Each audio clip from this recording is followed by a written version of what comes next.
Good evening, IF members and MMA members. Before we start, I request everyone to put your cell phone in the silent mode so that it will not disturb the speaker. We'll have a good flow of the seminar. And as you all aware that we have been conducting a program with MMA for quite a long time. And today we have a great speaker, Mr. Rajesh Srinivasan, and he will be delivering the topic in the name of how to influence people, a behavioral science approach. I think I'm sure, I just gone through his profile. I think we have the first TEDx speaker among with us first time. I think it's good applause. We have seen a lot of YouTube TEDx speakers, but I think first time we have one TEDx speaker along with us. And he's also written a very good topic like mindful marketing, cartoon based, first of kind. I just saw the book here when I see the profile. I think I will have a very good session today. To welcome the gathering formally, I request our chapter chairman, Mr. V.K. Ramans, to come on stage. Thank you. Good evening, everyone.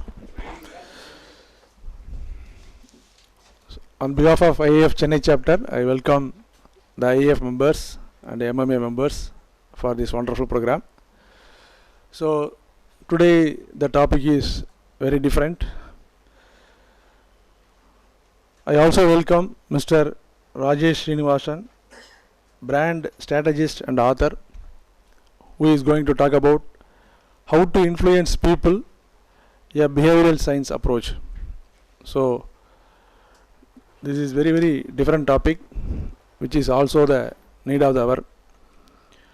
So again, I welcome you all, and you can raise your question at the end of the program so that the speaker will be in a position to give full clarification on your questions.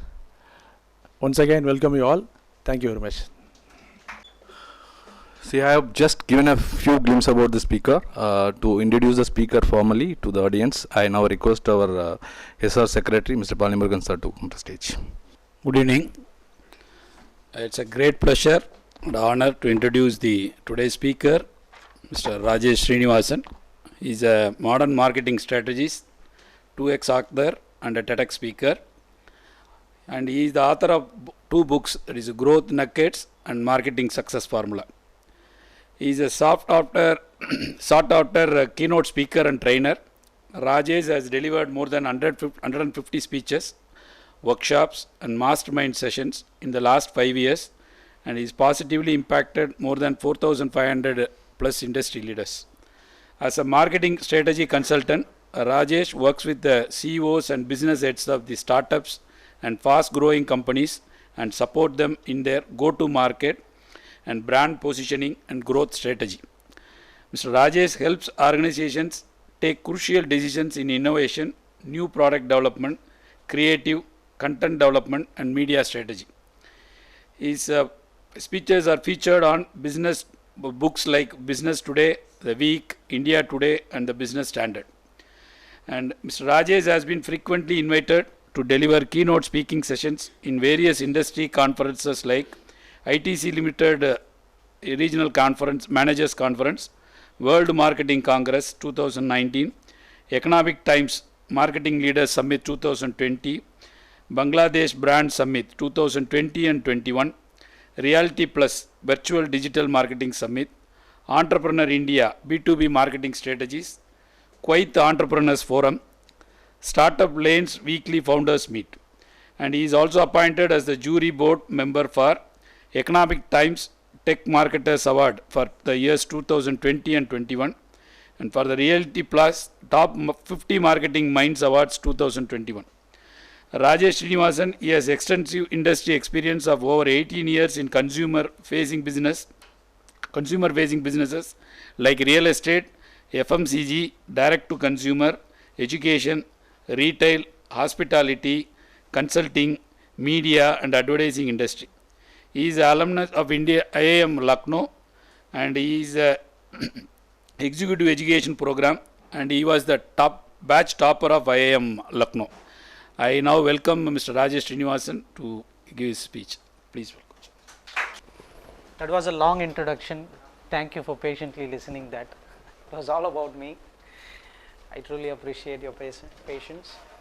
First of all, thank you so much for the Institute of Indian Foundrymen for the invite, for delivering this talk to all of you. I'm quite excited to share my findings on influencing people. See now, how many of you are in sales here, or sales, marketing? Okay, fine, very good. How many of, I assume others are from other non-functional areas of business, right? That's one aspect of it. I mean, a lot of fathers, a lot of us are parents, a lot of us are grandparents, a lot of us are part of some forums like this where we collaborate with people. We belong to a lot of societal NGOs. Someone could be working with NGOs. Someone would be designing policies for organization at a CEO level, CFO level, and we are all, apart from this, we are all human beings. Day in and day out, we deal with other humans, right? We deal with humans. That's the basic necessity for all of us. So what I am going to share today is some foundational principles as to how to influence people. And if you notice, you might have heard about this already, and I also tell you that you would have used some of the principles which I am going to share. You can kind of take that as a reinforcement and something maybe new. Okay, so yeah, in 1990s in Amsterdam airport, the airport manager was facing a problem. The problem was in the urinal, in the toilet, the spillage was more. Spillage was more. I believe you understand what I am talking about, right? People don't urinate properly on those things. So because of lot of spillage, the staff, urinal staff, had to spend a lot of time in cleaning that. Because of that, the cleaning cost increases, productivity of the staff decreases. This airport manager thought of a solution. What I need to do to solve this problem? Any guess? They had a mosquito or fly thing. Yeah, you got it. Any other guess? Any other guess to solve this problem? Lot of spillage. How to solve this problem? And this is a Nobel Prize winning idea, by the way. What he did was, the fly which you are seeing there, you're right. The fly which you are seeing there is not an actual fly at all. Just have a look at it. And by the way, when I went to this urinal, I saw some fly like this in that urinal. I thought they have applied this principle immediately. This fly is not a real fly. He kept it there intentionally. Why? What happened, you guess? People started aiming at it. So no pilferage at all. Reduced cost on cleaning products, high productivity improvement. The idea behind this is a Nobel Prize winning idea, by the way. It's called nudge principle, nudge theory. How do you change people's behavior? That's what we are going to talk about. How do you change people's behavior without pushing them, without setting an environment in which the change of behavior automatically takes place? There is no push. Here, what did that, what are the other ways to change this behavior? Keep a poster, don't urinate outside of that, you will be fined of $100 or $25. Is that a way? Yes, can be done. But see this gentleman, a deep understanding of human beings, how we behave, and without any infiltration or without pushing any policies, without introducing any negative reward, he has changed that behavior. And this gentleman, you must have heard Richard Thaler, for studying principles like this, nudge principles like this, he has won a Nobel Prize award and written a book called Nudge Theory. In day-to-day life, we face lot of situations like this.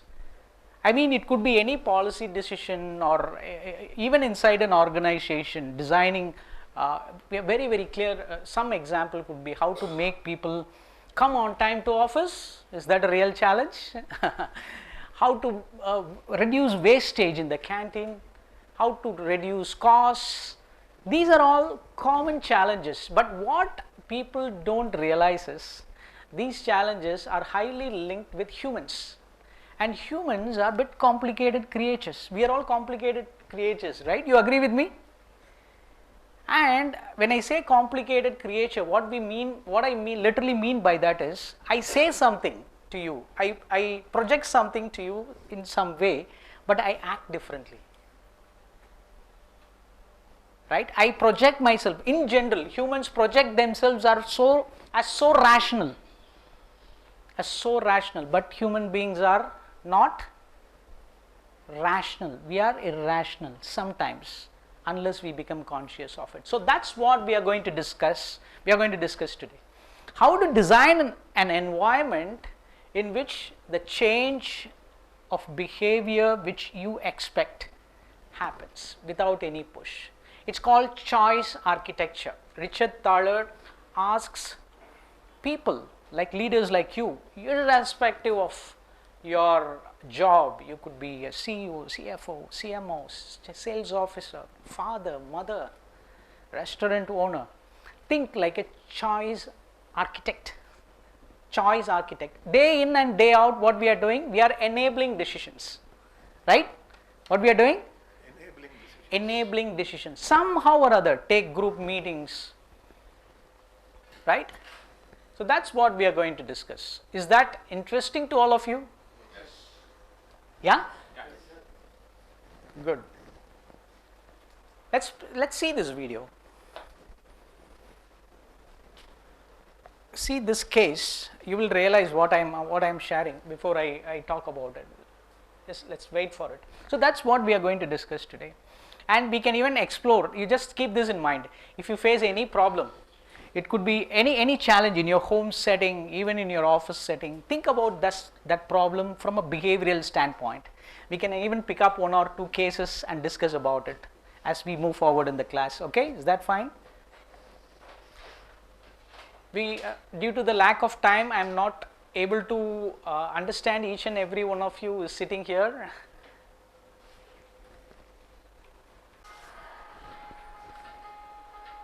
Yeah, watch out this. Yeah, thanks.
Another example of nudge, right? How that they didn't put up any banner here, right? It's how simple it is changing a behavior, because we always prefer, because of our lazy nature, what we do, we always prefer escalator. It's a human nature, right?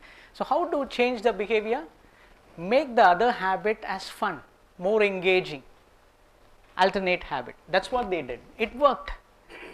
It worked, right? So now another thing which you need to keep in mind as I move through certain principles for the next half an hour or 45 minutes, these things can be used both positively and negatively. Changing a what do I mean by positive behavior or negative behavior? This is positive behavior, right? By taking the stairs, they are promoting people to walk. In turn, the health gets improved, correct? In the previous case, that fly in the urinal decrease the cost, whereas in certain situations there are some negative habits. Smoking, if you apply the same principle there, the principle which I am going to apply, a smoking company can increase the sales. That's bad, negative. So these are deep human principles. You can use it for both positive purpose and negative purpose. Okay, so that's why we see lot of mass media advertising being banned for smoking and liquor. Why? Because it triggers naturally. When you see a smoking, if you are a smoker, if you see smoking a banner, it triggers instantly. That's called trigger in psychology. But without all those smoking banners and advertisements, still smoking behavior, smoking sales is happening as usual. Any guess as to why? Do it, isn't it? They put the smoking is injurious, but show the actors smoking, drinking, doing everything, isn't it? Yeah, in movies still, that's a good thought. In movies still we see mass media, it's not advertised, but still we see smoking behavior prevalent everywhere. So any other guess? Fashion statement. Fashion statement. See, another thing is, there are two triggers: external triggers, internal triggers. Smoking, drinking, and even social media usage, WhatsApp usage, Facebook, LinkedIn, they don't advertise every now and then. How often we see LinkedIn or Facebook, Instagram advertising, come use us. But how come we are hooked to it?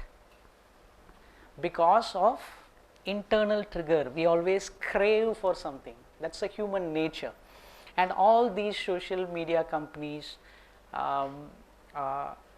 liquor, smoking companies, porn, negative things, all those things promote that survival instincts of human beings, instinct driven. That's why we still see when we go to the shop, when we drive, even though there are no advertisement, bars are very full, right? Queues.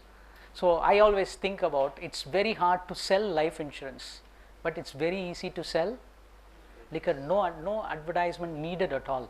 But extremely opposite case, life insurance, you have to push. Gym, every year in the beginning, everyone takes full year package. Most of us know after 2-3 months, only the beneficiary is the gym company. Why? But every now and then, weekly, smoking, when you drive and see a lot of people smoking, drinking, why? There is no commitment at all. Internal push, internal drive is huge when it comes to all these behavior. So that's why you don't even need an advertisement for promoting certain behavior. You have to keep that in mind.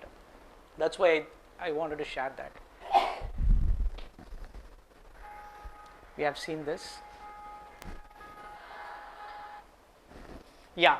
Now I'm going to talk about a lot of nudge principles, right? Okay.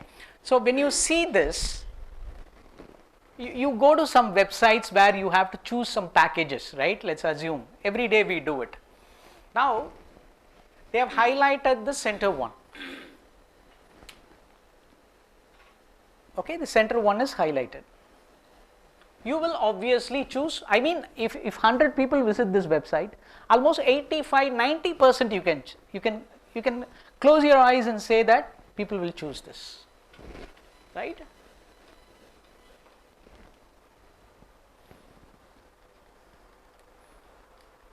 It's not working.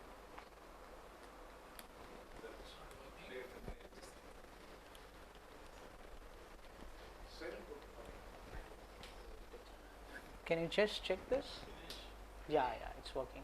Yeah, another example, see this company, car company, has already blocked this. And how often we see when we check out from certain e-commerce platforms, donation of 10 rupee or 15 rupees already checked. How often you notice when you subscribe to Netflix, you're already into the game of 12 months. It's already done. You don't have to take any initiative to, all you have to take initiative is to cancel it. But you don't have to take any effort to subscribe for 12 months. So it's a strategy. It's called? I think the remote receiver is at the laptop end.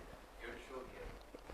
Oh, is it? Okay. It's not at the Okay. screen side, it's on the laptop. Okay, fine, I'll manage, no problem. Yeah. So this option in nudge theory is called, in some cases, even in your organization, you don't give any option to people at all. Why? See, one thing which we need to understand is, there is an idea called inertia. We humans, even the smallest of effort, that's what I said, don't apply your rational mind here. We behave differently when it comes to the actual situation. Even the smallest of effort we don't take. We want to maintain the status quo. That's what they leverage. It's called default option. The option is preset for you. You don't have to take any action at all. Requires no effort on the human side. So now tell me, in which scenarios, I'm just going to play a small quiz, maybe for 30 seconds. In which scenarios, even in life scenarios, you can use this default option to enable behaviors, even in your organization. Take any creative situation. There is no right or wrong answer, okay? I'm just going to see how you're practically applying this in your home, in your office, even here. Actually, for this meeting, I called a friend. Okay. I informed just to come.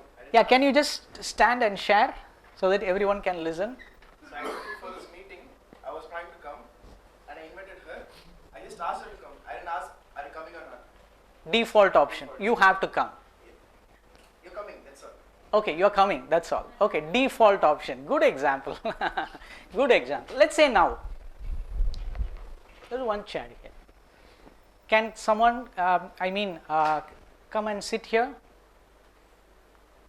Okay, that is, I'm just pure imagination. That one person can easily come and sit here.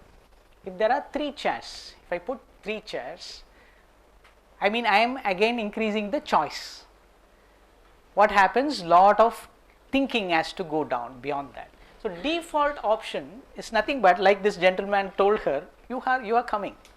In an organizational setup, it could be, you don't give 2-3 options to people. Sometimes. Why? Most cases, as per the nudge theory, it has to be for a good purpose. As a boss, you can usually give a default option to people. Here are 3 options for you. Now, you are working tomorrow. Sorry, there is only one option for you. You are working on this, you are working this Sunday. Default option. Others could be, you can work on Sunday. Few of you can choose to work on Sunday. Not everyone need to come. These are some of the liberative ways of dealing. But default option, in this case, the case which I am describing, default option is not a right thing. But tell me, in which scenario default option works in an organization? Yeah. Who was it? Yeah, please do share. Yeah. Traffic rules are default option. Yes. Traffic rules are default option. Why? It's good for people. If you give option to them, you can wear helmet, or it's up to you.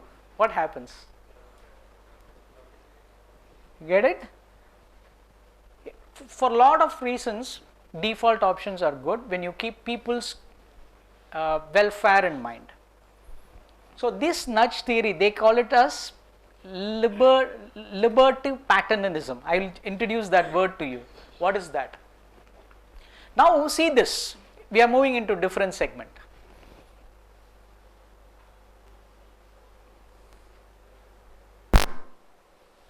This is one statement.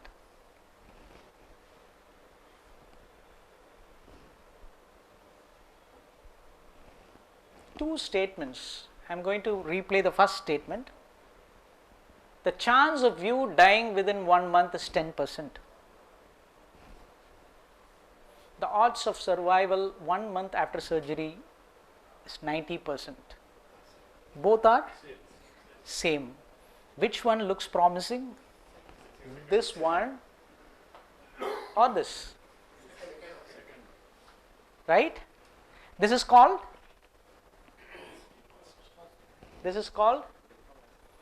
I am coming there. And if you encounter a product presentation like this, your yogurt company, it says it's 20% fat or 80% fat free. Which product you would choose? Which one would you choose? Why? It's called framing effect. It's called framing effect.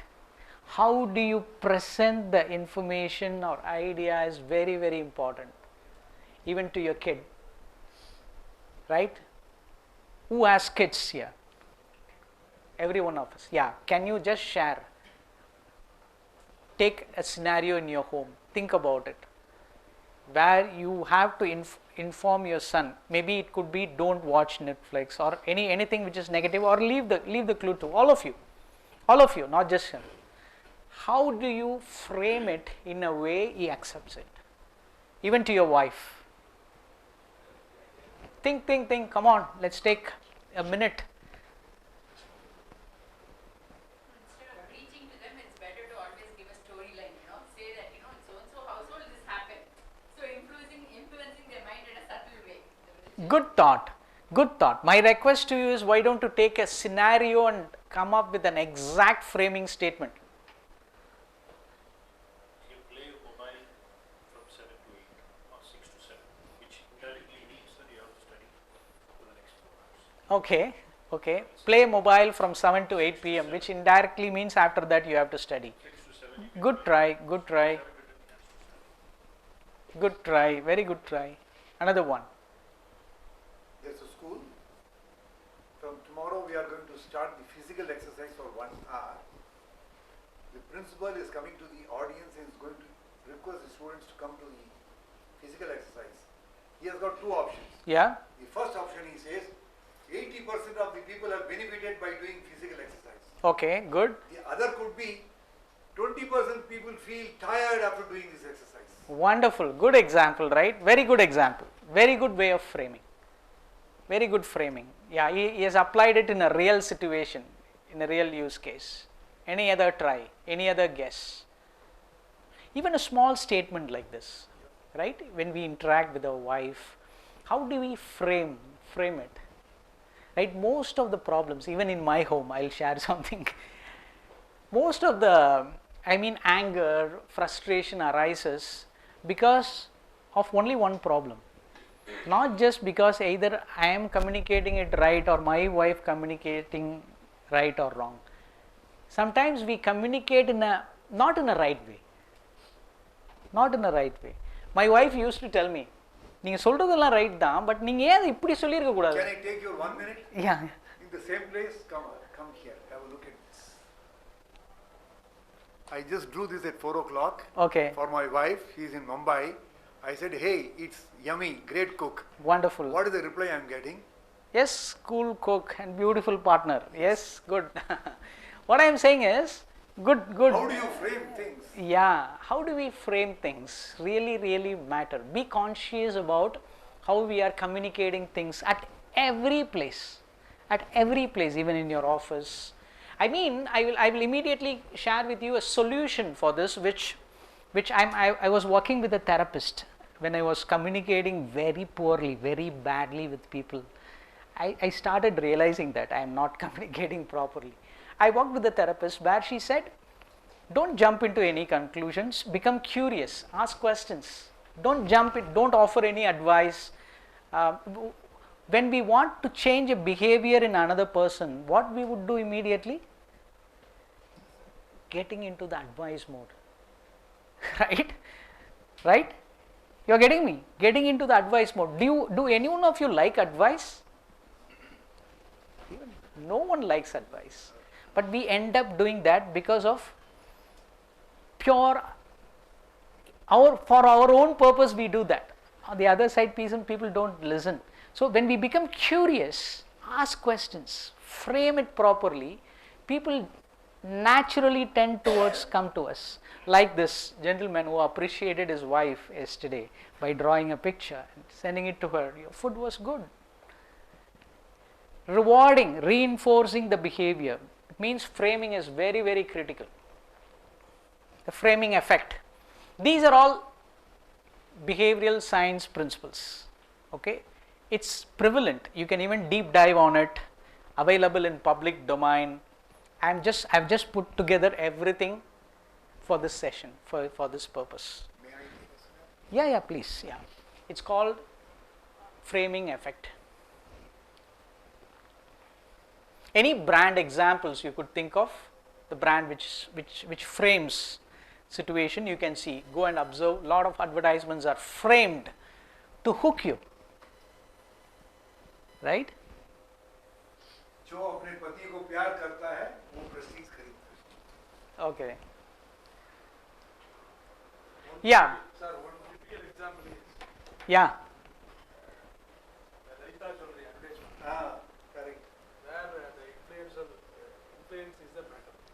You will influence the people, common people. The boss of the company. Your hard-earned money is just please come to the Raita. Yes, that's a good example of how it is framed. Your hard-earned money. Be careful. He's not selling the product. By saying be careful, he's saying that. Directly is pulling the people. Yeah, good example. Good example. Amitabh Bachchan is buying a necklace for his wife. Yeah, He says, I love my wife. That's all. lot of advertisements are framed. Lot of advertisements are framed. Framing can be used both positively and negatively. For example, if you're trying, there are two aspects. One is you aggressively create demand.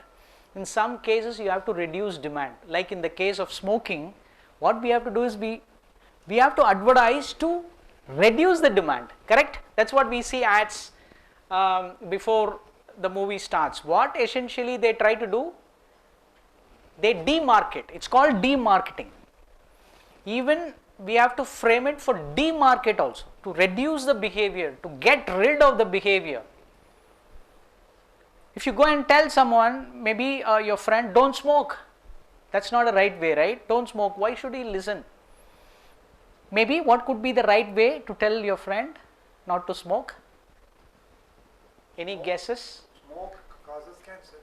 Good try. Yeah, good try, but can you be specific? Okay, there are a lot of ways to do it, but apply the framing effect here. What statement you would use to your friend? Maybe he may not listen, but rather than abruptly saying don't smoke, my dear friend, what are the statements you could use? Think creatively. Oh, good. Good. What's your name? Lokesh. Okay, start contributing, friends. I would you can contribute to the class. There is no right or wrong answer. We are kids here. Okay, is that fine with all of you? Reduces your lifetime. Sorry? I think reduces your lifetime. Smoking reduces your lifetime. Good attempt. Yeah. Non-smokers look good. And then any other creative ways? Non-smokers smell well. Non-smokers Smell. smell well. Okay, good. Maybe what you can still do is understand your friend's other habits. Like if he's a football player, what you can say? Stamina will improve. Hey, non-smokers, you know what, Arun? Non-smokers usually perform well while playing because their lungs are good. What do you think? Oh, I'm a football player. If I smoke, you are seeding a positive statement to him. Maybe he's not going to change the behavior today. He started thinking. But when we abruptly say don't talk, Arun, it's kind of a very blunt advice, right? Yeah? Can we say this? In an aeroplane, smokers get a small cabin. In fact, you cannot smoke in the aeroplane. No, that's okay. I'm just telling, okay, let us take this as a theater. You get a small place. Okay. smokers get a small cabin. In a five-star hotel also, you can see somewhere that smokers' cabin will be a small room. Good, And the people good who attempt. don't smoke, they are 90%, they are just playing the games and enjoying and everything. The people who want to smoke, they just go there silently, smoke and just come out. Yeah, So good we can- attempt. Something you can say. Good Smokers attempt. Get a small cabin. Usually what happens is, if you want to, I'll share those things in the end. If you want the smoking habit particularly, if you want to reduce it, what you have to do, make the habit tough. Make the habit tough, right? One, if you're running a theater company but doesn't want to promote cigarettes, what you would do? Obviously say that no cigarettes available. It may reduce some footfalls dramatically. Or okay, cigarettes are available, you have to go to the 5th floor to smoke, right? 5th floor to smoke. Smoking is available, you can smoke only during the interval. So you have to make the habit tough. For example, if you find a smoking member in your home, what you would do? Go there. What you would do? So for, let's forget everything. I am a smoker. I want to reduce this habit. What are some of the things I can do? Yes. Yes. Yeah. Make availability of the cigarettes harder. I can set some boundaries. For example, I don't keep cigarettes in my pocket. I have to go and buy every time I think of cigarette. You're getting this point? Even this can be applied in a lot of scenarios. You're getting this point. Even in your office, if you find that some negative behavior you have to de-promote, make it tough. Even small changes. For example, it could be, to put it very abruptly, if one person is taking leave frequently, what you would do? Penalty. Okay, that's very, very direct way of doing it. This person is taking leave very, very frequently in your office. Give him a reward if he is not taking it. Give him a reward. If he is not taking it. Okay, that's a negative way. It's a good thing. What organizations do is, it's a very good case. What organizations do is, for people who are regularly come to work without any leave, they ignore them. For people who take leaves frequently and suddenly they change their behavior and they come to office, they promote them. So what you are doing is, for person, if you are incentivizing the person who is regularly taking leave and at few cases he is not taking leave, you have become so excited and you are incentivizing him. What these people who come to office on time every day, what they would think? Yeah, you are promoting a negative, you are be very, very careful. That's a very good example. Be very, very careful as to who you are incentivizing. I worked with an organization, this case has brought to apply some of the behavioral principles.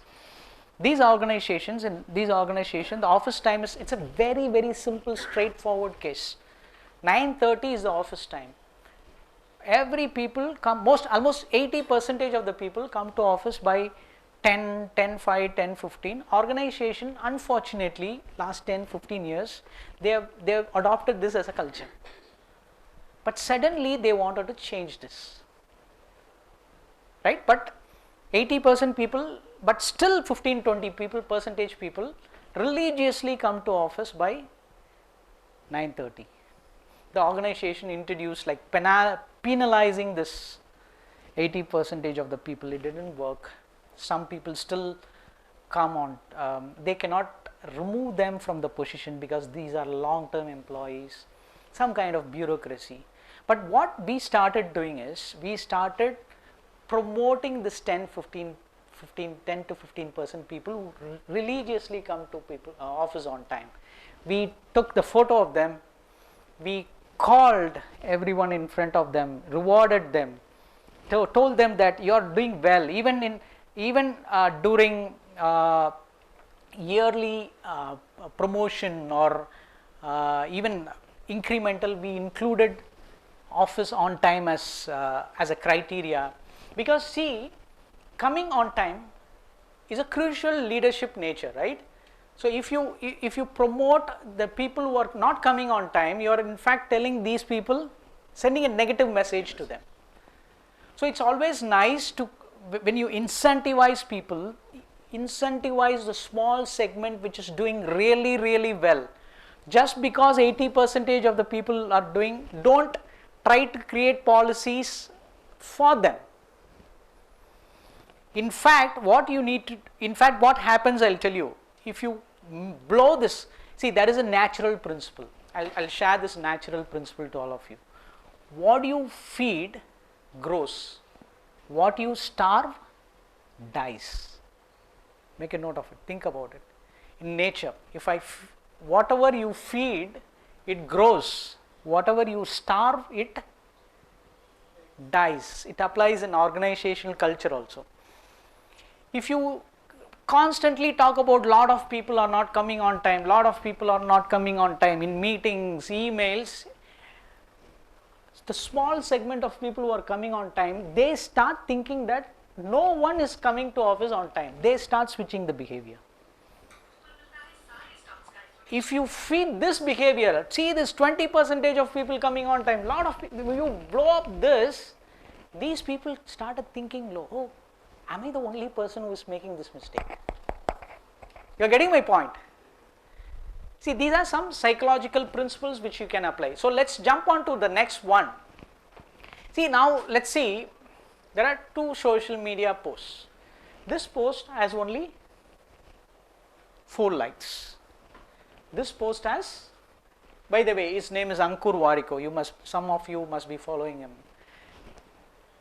Now, if you, this comes into your feed, which post you would click and read? High likelihood of, let's say you are seeing this post in your mobile, then you are scrolling, you are seeing this post with these many engagements. See this?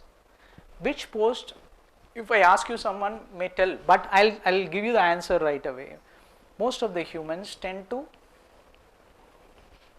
follow this, simple and straightforward. Why? Yes, there is a principle behind it. It's called social proof or herd mentality. We follow a certain crowd mentality. You just think about this. There are 2 restaurants. You want to have your dinner after finishing this. You're navigating the road. You find one restaurant, beautifully designed, but inside it's empty. You are just moving through another restaurant. You are seeing a lot of people inside the restaurant. Which one would you choose? Crowded one. Why? Because everyone tends to go there because there's something special there. Yes. Not just that. There is a deep Trust.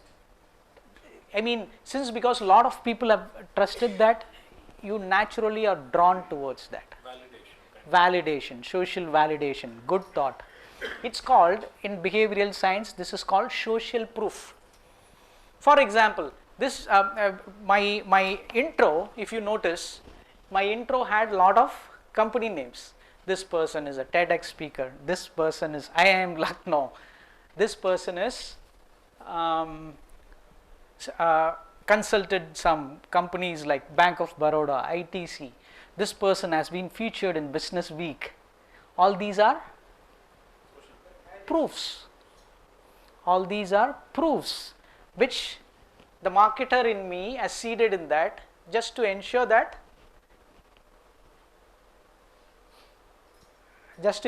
I gain traction. Imagine, no thing. This person is so and so, is going to speak level. The intensity of that is getting reduced. At an organization, I am just sharing the secret that I have used in my profile. Okay, profile reading. People, for example, if you're a company or let's say you're a startup. Do you know what is the biggest challenge? You are launching your company today. What is the biggest challenge for you? Sorry? Okay, so I am talking about in terms of marketing and customer acquisition. They ask work experience, where you work with the previous clients, that's the biggest identity. Yeah. The number one question, let's say your people ask is, like we did when we navigated the restaurant, people immediately ask, who are your customers? Are there someone like me? This is make a note of it. Whenever you come across, even in a B2B setting, you would have come across this statement. Have you worked with similar clients like us previously? How many of you encountered this question? Very, very natural question. Have you worked with someone like us before? Humans tend to ask this question wherever we go. I used to work as a marketing head in a company. When I was evaluating in a real estate firm, when I was evaluating digital marketing question, I have realized naturally I used to ask this question. Have you worked with any other real estate companies before? Right? It's quite natural. That's the challenge for a startup company. You do not have any proof at all. Any proof at all. You do not have any clients. That's why it's called 0 to 1. You need to put your hard effort in acquiring those initial 4 or 5 customers to put that logo, testimonials, their credibility statements.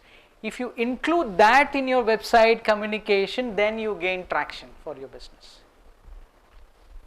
Everywhere, even when you go to an interview, when you don't have proofs, I work with this company, I've reduced the cost from 10% to 12%. Most of the profiles don't talk it that way. If you incorporate more social proofs in your profiles, in your statements, the way when you speak to people, it gains traction.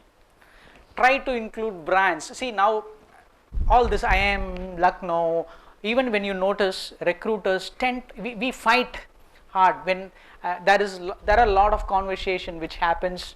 People say, why B schools? Why big B schools? Why you always look for people from IIMs? You should hire people from other normal B schools also. Have you heard about this conversation in HR?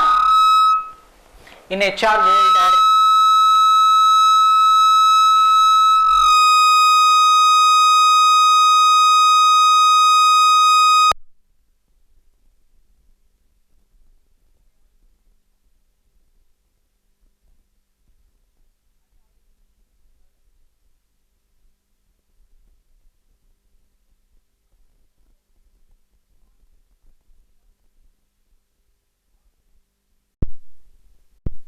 all those HR, still we fall prey for. Is it hello?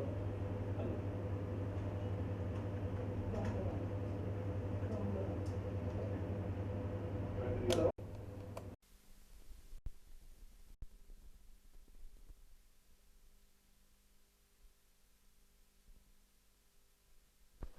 Hello? Yeah.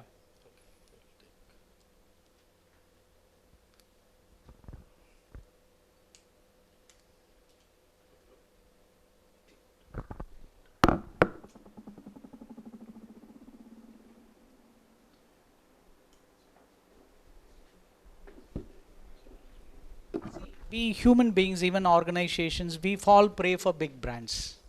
That's the social proof which we need to agree. Still, I'll give you an example. Still, just go and check all the job requirements which big companies post in LinkedIn. Most of the companies still say people from premium institutes we prefer. Right? That's human tendency. That's what I'm saying. Now, always don't fight against human tendency. That's what I used to suggest people. Try to find some hacks or any other ways to go with the flow. Even some of you or even me here, I can promote. Okay, you companies has to hire people from other B schools. All those things are fine. But what I would do if I go and sit there in the HR position, I'm hooked to behave in certain ways. Right? You understand this point? So, this is what social proof is all about. See, this, you would have come across this in online sites, online platforms, particularly these travel portals. See that? Particularly see this. Is it creating something inside you? FOMO. It's a social proof saying that lot of people are looking into this hotel. Don't miss it. or this hotel is in demand, right?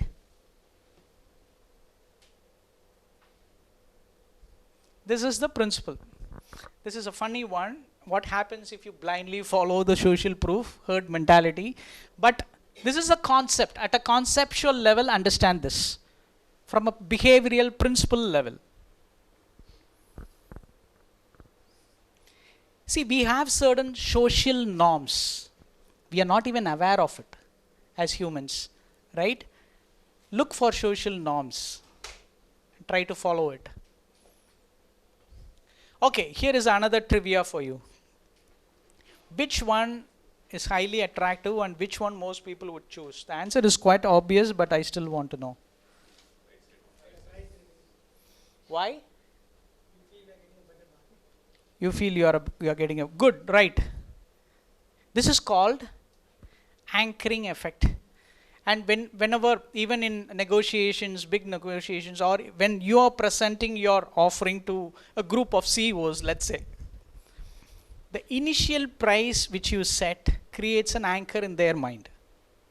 The initial price which you set creates a anchor in people's mind. It's a big influential tool. I'm sharing it with you, right? I'm going to share with you certain principles behind this anchoring effect. It's purely principles, but just listen to it. When you, let's say, you have a product, okay, and that product cost which you want to get is 75,000. And when you are entering into that room and present it as 75,000, what happens? They start negotiating and try to bring that down. So what you will obviously do is pitch at the higher level, 1 lakh, 1.5 lakh. After 1.5 lakh, after negotiation, if the person gets for 80,000, what they assume, what they think, what happens? Perception of reasonableness. They think I have got a reasonable price.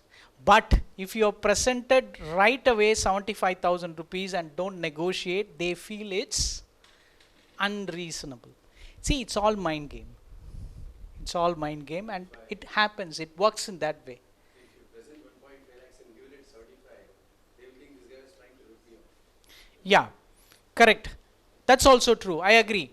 At what level you negotiate is also important. 1.5 lakhs, 75,000 is not right. Your point is valid. I've given that as an example. How far you reduce, I mean 1.5 lakhs, you reduce it for 1.25 or 1.2, that's always better. That's a good thought. But the point which I am trying to drive across is, always have this anchoring effect in mind. Whenever you deal with humans, whenever you try to present some offering or something of that sort, keep this in mind. Sometimes you may even not even, as that gentleman told, you don't even have to give discount at all. Right? Stick with it. That's the anchor. And when you present that anchor, you should be firm on that anchor. So all I'm saying is, what is your anchor? Which price you are introducing at the first, like that company did. You are getting 1,000 rupees worth of product for 300 rupees. Oh, that's the anchoring effect. The anchor shapes the negotiation range. If you say 1.5 lakhs, I will not negotiate for 30,000 or 40,000 rupees. People automatically set a range when you anchor a price. If you set 1.5 as an anchor, what happens? 10, 20, 30% can come down. It cannot go back to 25, 30,000 rupees. You're indirectly saying that this is the negotiation range to that person. You're not telling this directly. Indirectly, you're saying that person, you cannot think of 20,000 or 30,000. Naturally, they wouldn't ask, right? You wouldn't ask. So it naturally sets a negotiation range. That's the beauty of anchoring effect. Another idea which I wanted to share. when you have, let's say, you know Warren Buffett, right? We all know. We all know Warren Buffett. Charlie Munger is his partner. He has recently died. We all know them, right? Billionaires of the world purely through investing. Purely through investing in companies. You know, Warren Buffett invest like normal investors like us, or traders, or normal investors. What they do, you know? They buy a lot of stocks and sell a lot of stocks. Buy and sell happens very, very frequently. But Warren Buffett, when he buys a stock, what happens? He keeps it for 10 years, 15 years, 20 years, long term. And if you notice, his portfolio has just 10, 15 companies only. To make that kind of $1 billion worth of monies, he maintains a portfolio of just 10 companies. He always says, I don't want to take decisions daily. What happens if you take decisions daily, small decisions daily? Your mental energy gets depleted. In an organization, if you're leading a team, if you're even in your family, even this social media and all the other things, it drains our energy. You know the decision which we are taking on a daily basis. Should I need to send this good morning reply to that person? When someone is responding to me, I'm sending a response to him. When will that person respond? Lot of small micro decisions we are forced to take today. It depletes our energy. And when at the end of the day, when you are given a crucial decision to take, after taking 100 WhatsApp decisions, 100 micro decisions, at the end of the day, you have a big board meeting in your organization where you need to decide a go or no go for a product. You need to decide, you're a board member, you need to decide whether you have to retain that CFO or not. But your brain is tired. See, it's like, I'll give you an analogy, right? Are you catching an elephant or are you frequently catching mice? The energy is the same. For catching the mice, the lion has to expend the same energy. Even for catching his prey, a big deer, same energy. Which one you are trying to catch? Where you are spending the energy. This principle says, the higher the decision quantity, the lesser the decision quality. Keep this in mind. Very, very important.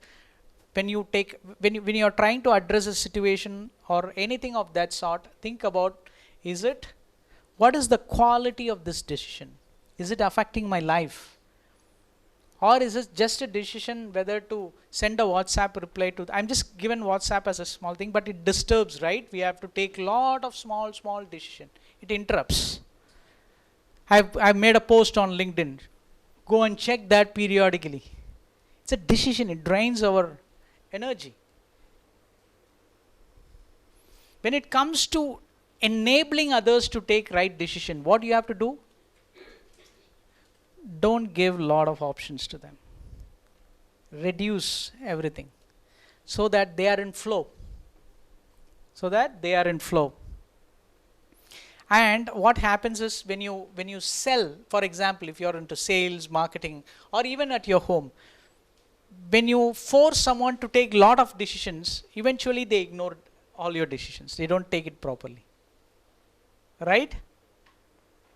This is called spacing effect.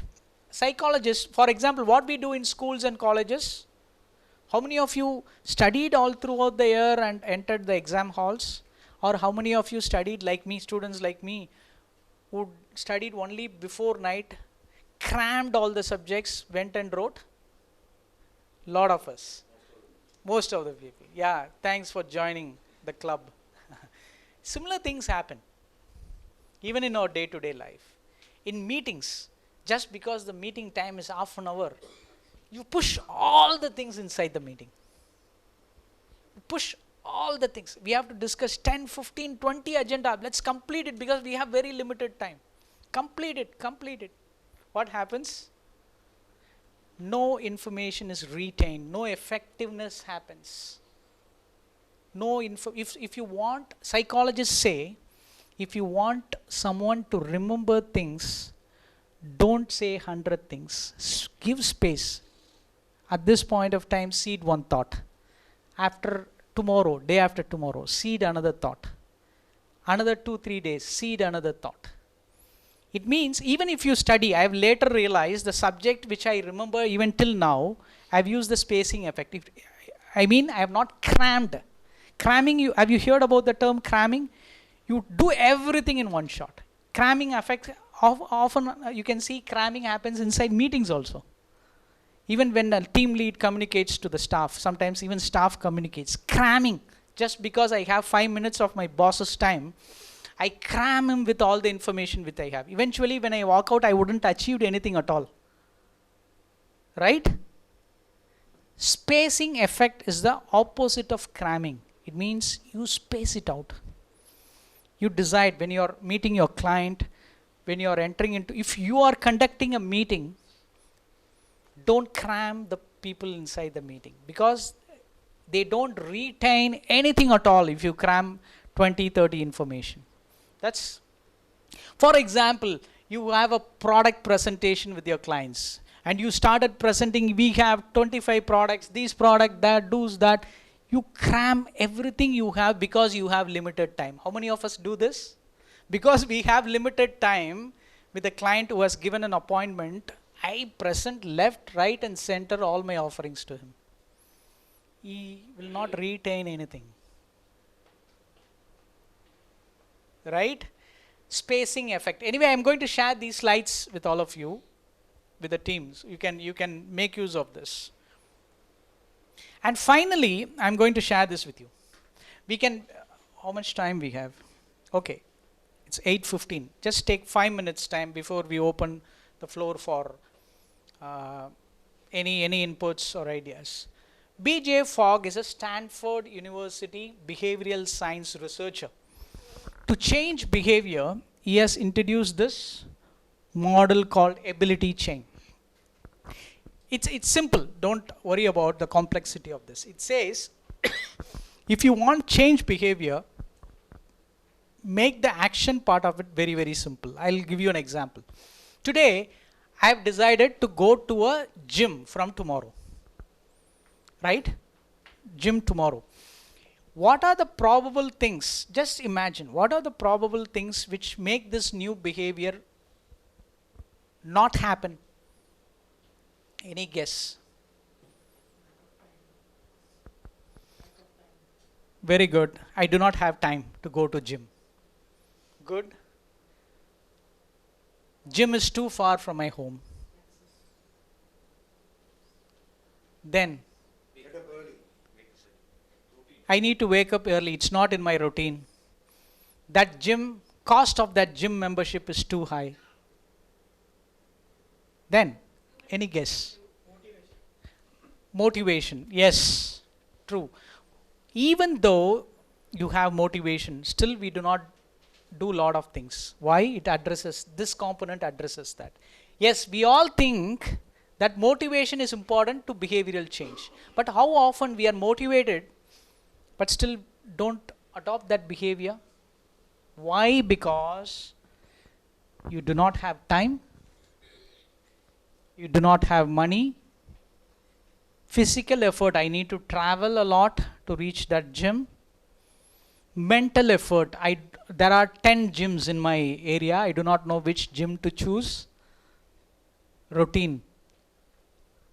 It doesn't fall under my routine, I already have certain things to do in the morning. If you just notice this, let's say you want to curtail the mobile usage, your mobile usage. After you're not getting proper sleep, you want to curtail your mobile usage. How would you apply this principle?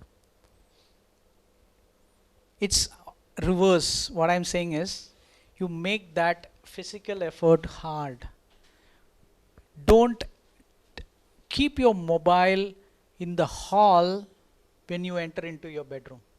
Don't even bring the mobile inside your bedroom. If it is, what happens? I've observed this. I've changed this behavior. If my mobile is there, I'm sleeping. If my mobile is there, my brain automatically goes this. When I wake up, it happened to me. I'm sharing this view. Immediately when I wake up, my hand automatically, because it's a behavior which I have created. What happened is, I've noticed this and kept this mobile in my hall and entered into the bedroom. My hand still goes, but mobile is not there. 2-3 days after that, it forgets. Here, motivation is not important, right? Ability to take action is very, very important. Whatever behavior you try to promote inside your organization, keep this model. Right? Keep this model in your mind. Is it time consuming? Mental effort, in the sense we have we discussed about decision fatigue, right? You're making you're making the cognitive load simple, or you're making things complex. That creates a behavioral change in people. Smoking. How would you apply reducing the smoking habit? You increase, you're a government official. Let's say you're a health minister of Tamil Nadu. You have been given that assignment. How would you reduce smoking habit? Increase the price, make it tax, all those things which government does.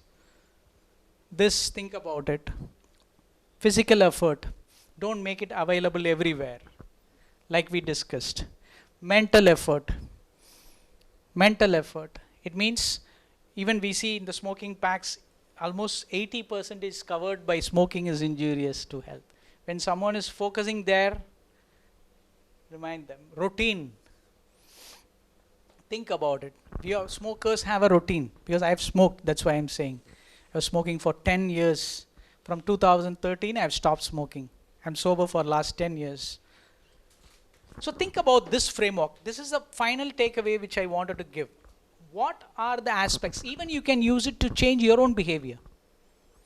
See, why unconsciously every morning when we wake up, we brush, right? It's conscious or unconscious? Unconscious, automatic behavior, right? Whenever we wake up in the morning, we don't ask a question, today, do I need to brush my teeth or not? Do we ask this question? No, right? I'll give you a simple clue how you can include a meditation in your daily practice. Link it with the existing behavior. When KitKat tried to increase the sales, what they did, they said, have a break, have a KitKat. Have a coffee and have a KitKat. They linked KitKat with an existing behavior, already behavior which is thriving. For example, what I have started doing in the last 1 year is, I brush my teeth, have my tea, meditation. My mind immediately gets into the routine. Tea, morning brush, tea, meditation. I've clubbed it with tea, after tea. Take any existing behavior in you and try to include the new behavior. For example, gym could be after tea, I will spend some time. Because the gym is too far from my home, I will buy 2 things and keep the behavior very, very simple. If the behavior is just, psychologist says, just 2 minutes, you do it. If you are doing something for the first time, I've never went to the gym. So what I need to do is, I shouldn't even think of going to the gym, which is 5 kilometers far away from me. I will never ever practice that. The chances of relapsing is so high. What I need to do, learn, I've started doing that because I've relapsed.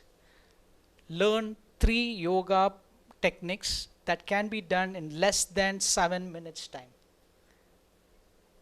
3 simple yoga techniques, because I am a newcomer to yoga and meditation. If I say that I will practice, I will go to Isha Yoga, learn 2 hours course, and immediately from tomorrow I will do morning 1 hour meditation, evening 1 hour meditation, it's high probability that I am not going to do. But my mind says, do that, do something big.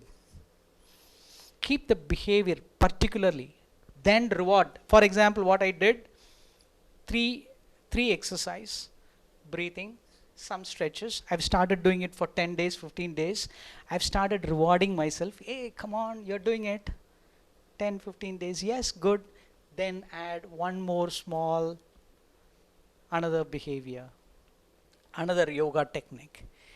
Any behavior which you want to incorporate in the organization also, mind this 2-minute rule. Is it so simple, but people can immediately adopt it, even to change the behavior of your son or daughter.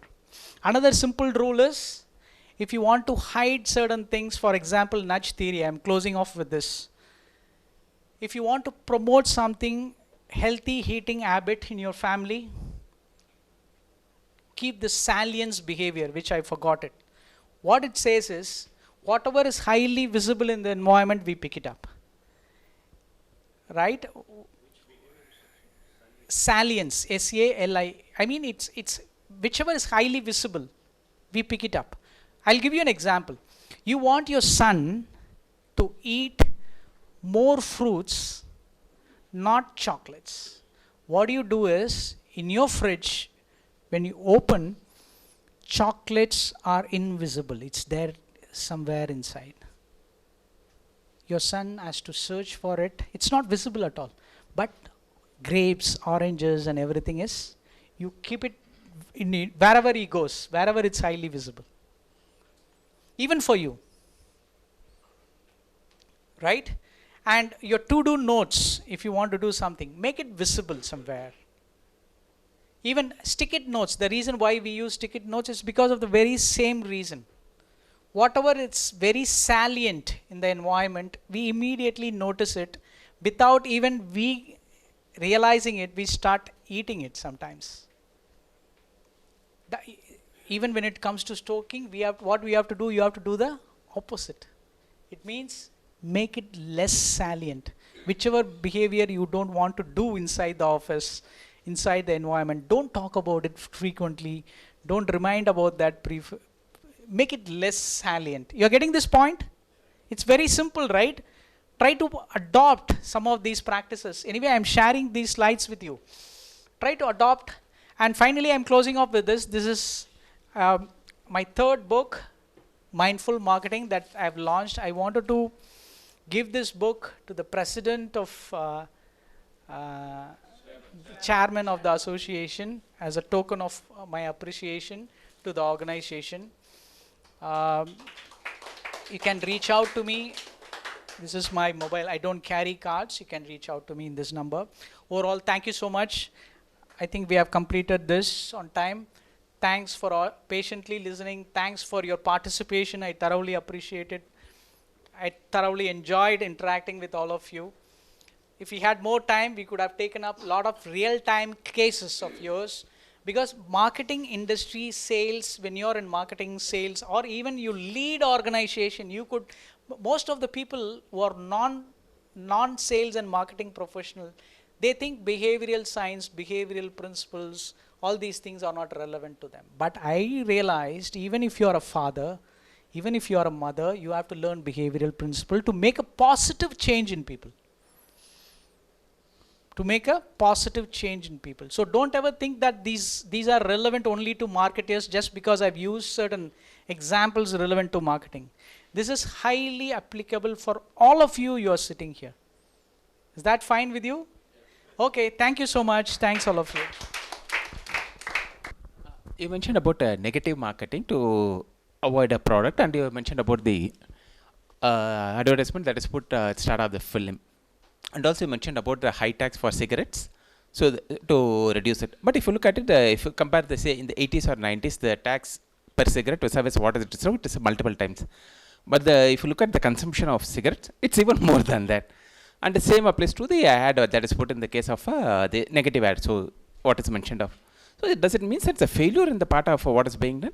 Sorry, what's your question? Is it that there's a failure in this particular approach, a negative ad, and as well as this one? And the second part, one more question would be, you mentioned about when they comes to recruiting, the likes of the business schools, leading business schools over the normal business schools. Is that a uniform approach across the world? For example, if you take the case of London, one of the financial markets of the world, they go 60% of the recruiters, either the chairman or the MD of the company, they don't go by the so-called qualifications, they go by the deliverables. They say we want people who can deliver. We are not bothered even if they're not a graduate. They are willing to put a person who is not a graduate as a CFO or CEO of their company, even if they're not a graduate, but they're able to deliver. Is that we don't have a uniform sort of approach across? First, I'll answer his first question. You got his first question right. Even though there are a lot of taxes in cigarettes, lot of efforts have been taken to reduce the consumption of cigarette from government. But he's asking why still the consumption remains the same. It has not, the habit has not totally taken away. ITC still makes lot of money in cigarettes. Cash rich company. Why? We have seen that in the class. I'm just saying that. I have not covered it in detail. It's because products that are addictive, the internal trigger is more. You don't have to do any market. Do you know that pornography websites are the highly visited website in the world? Highly visited websites in the whole world. That's a huge market for it, which we are not even aware of. No, do we see any advertisements outside? No advertisement is needed. I would offer you a framework.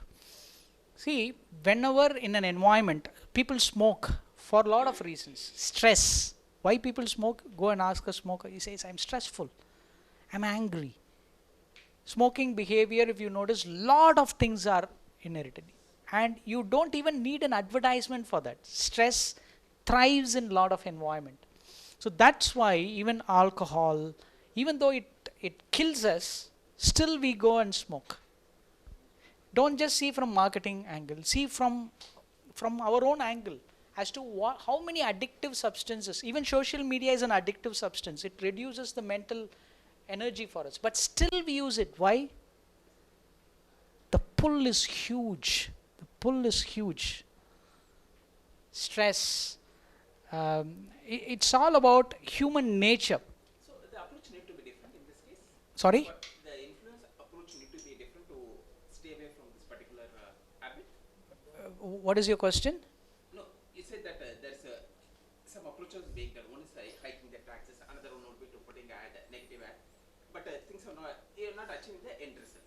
So is that the way to achieve it has to be changed? Because yeah, it's how government, as a government, the one simple way could be, we said default option, we discussed. You stop selling cigarette in the whole country. But you wouldn't do that. There are a lot of bureaucratic stuff around it, right? It's a high tax earning, lot of things which we cannot discuss. But there are two aspects to it. If you are a smoker, how would you stop smoking? You can use all these habits. If you are on the policy decision side, what are the things which you can do to smoke? Lot of options are there. But will we do it? That's a big area to contemplate and discuss. I think we all had a wonderful session today. To felicitate our dynamic speaker for the day, Mr. Rajesh Srinivasan. Now I request our Mr. K. Dayalan, Vice Chairman of CET, Division of IF, to present it with the Angavastram.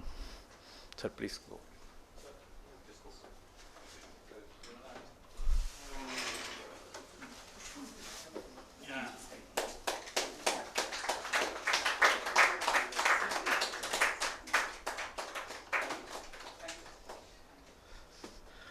Now I request Mr. K. Varadarajan sir, our past chairman of IF Chennai chapter, to facilitate the speaker with the memento, please.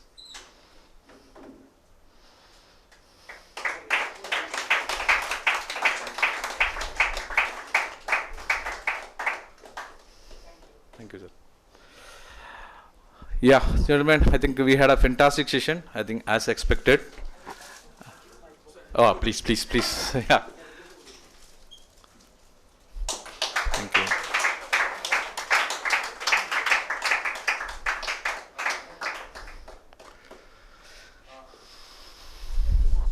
Thank you, sir. Thank you very much. Is it available for the sale, sir? Yes, it's available in Amazon. Amazon, okay.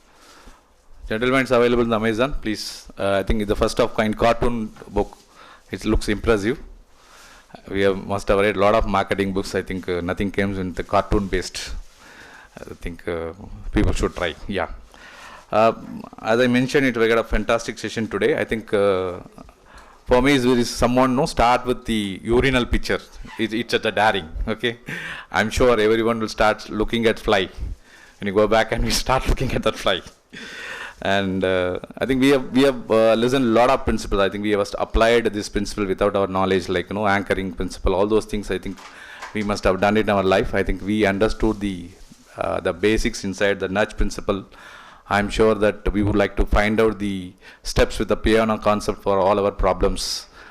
See, we face all these problems with even our own kids to influence them. Now the kids, to get them convinced is a big challenge. We have to influence them with maybe with all these learnings. We have to go back and nowadays, if I start say something, my started close their ears. That is the kind of activity has come. And I would like to thank all the participants who have come physically and participated in this program. I also would like to thank our speaker for the day and who has taken his precious time and came here and enriched with his knowledge. Thank you very much, sir. And we from Chennai chapter conduct regular physical and webinar programs on technical as well as MMA management programs. We request you to attend the programs on time to time. We'll pass on the information on regular basis. And I think we also have Chennai chapter has got our own YouTube channel. All our programs are captured and uploaded there. Even today's programs are get captured. And request you to subscribe the channel and get benefit out of it. Thank you once again and looking for our next programs. The dinner will be served here and I request 5 minutes of your time so that people can clear it. We can make the arrangements. Thank you very much.